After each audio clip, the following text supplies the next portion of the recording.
I made a video a few weeks ago about how I got involved in the movie business. And in it, I talked about how I signed a contract with Caribbean Films to work exclusively with them, and that they made 2 movies per year. And the first time that we went to shoot one of the movies was a 12-page handwritten script. I use that term loosely. And I told Harry I thought I could write.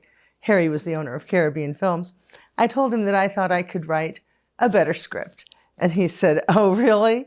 And I had told him about all the theater experience that I had had and doing commercials and stuff like that.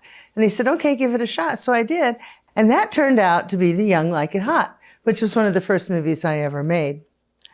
Then I had a year off, basically, before we shot again. Now, I really didn't take the year off. I flew back out to California several times. We were based, my husband and I, were based out of Indiana.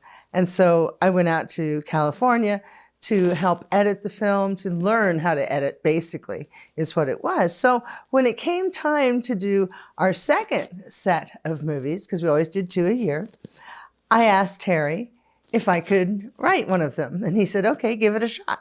So I wrote a movie and I called it Let's Get Physical. And we did end up shooting that. So I took the script to him in his office in Michigan, and I sat down and I said, "Here you go." And he kind of roughly went through it and he said, "Ballet," because it was about ballet. And he said, "Nobody wants to watch ballet." And I went, "Well, there's a lot of more erotic scenes in there than just ballet." And, he said, "I'm having a lot of problems in certain areas of the country about obscenity and being arrested for having nothing but prurient interests in my movies. So this will go over good." And then he put his feet up on the desk and his hands behind his head and said, "Body Girls." And I said, "Oh, Body Girls. Is that what you want to call this movie?" And he goes, No, that's the other movie we're going to shoot when we shoot this one." I went, "Oh, okay. What's it about?" And he goes, "I don't know. You haven't written it yet." So I set out to write a movie called Body Girls. And I kept thinking, well, what's it about? I have nothing to go on other than these 2 words, these 2 4-letter words. And I thought, Body Girls, that sounds to me like women who are working out, trying to get in shape, trying to develop their muscles and look lean and fit and all that kind of stuff. So I wrote it about a gym, which kind of lent itself to being shot with the movie about ballet, because the movie about ballet, Let's Get Physical, was shot, a lot of it was shot in a dance studio. So it really didn't take a lot to change a dance studio into a gym. You just had to take the ballet bars out and put some workout equipment in. So I tried to keep in mind ways to keep the budgets down, so that we could do a good production and didn't spend all the money on the set. So that turned out very nicely. An odd side note was that when we did Let's Get Physical, the actor who played my husband in that movie was Paul Thomas.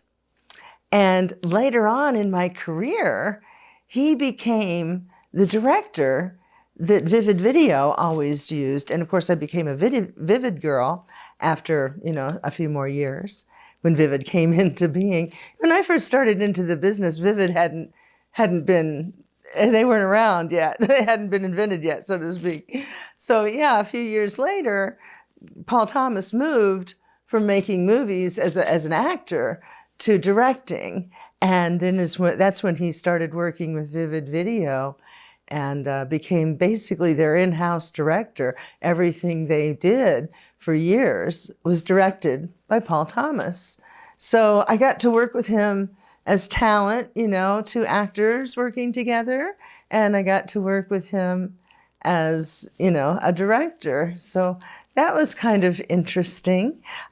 We all change over time. And someday I'll do my Paul Thomas story. He's one of the reasons I ended up getting out of the business, to be honest with you. But, you know, nobody's perfect. We all have our ups and downs in life, and our good days and our bad days, and our good years and bad years, and you know how it goes. But at the time when we did Let's Get Physical, he was very good and very easy to work with and very nice. Yeah, so that's kind of how I got into writing movies. So a year later, when it came time to do 2 more movies.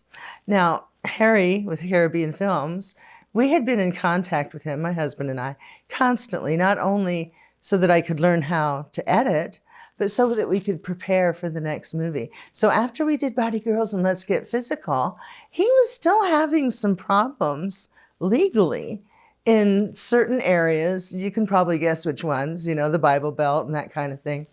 So he had said he wanted to do a classic, something that they couldn't say was just, you know, had nothing but prurient interest. It had to appeal to a literary, you know, audience in some way, shape, or form as a real movie, so to speak. So we looked at several different manuscripts, several different books like Lady Chatterley's Lover, things like that, to try to find something that we could adapt to an adult film without plagiarizing or adding too much to it or changing too much, just, you know, adapting it to a screenplay that could be of an adult nature, and it wouldn't be a big stretch. So we finally settled on Canterbury Tales. Now, if any of you have ever taken a literature class or had the opportunity to read Canterbury Tales, Chaucer's Canterbury Tales, we turned it into the Ribald Tales of Canterbury. Ribald being an Old English word meaning sexual, you know, horny, kind of, you know, arousing kind of thing. And it wasn't a very big stretch to turn Chaucer's Canterbury Tales into a screenplay. I did have to cut a few things out because there's a few kinds of scenes that I'm adamantly against. You know, anything that is abusive, anything that is violent, anything that is against somebody's will. So I had to cut some things out. And because I had to cut some things out, I had to embellish a little bit and add another tale. And if you're familiar with Canterbury Tales and you've seen the movie, then you probably already know. It's the gypsy story, the gypsy about how the violin got its whine or whatever it was. That was all fabricated, just my idea. Basically because I love the violin and I wanted to play my violin on camera. And yeah, that's my violin in the movie. But that was fun. And we shot that. Oh, I'll save that for another video. This is getting kind of long, so I don't want to bore you. But I'll tell you more about how we shot the Ribald Tales of Canterbury some other time. It was the most fascinating shoot that I'd ever been on. It was amazing. Thanks for watching.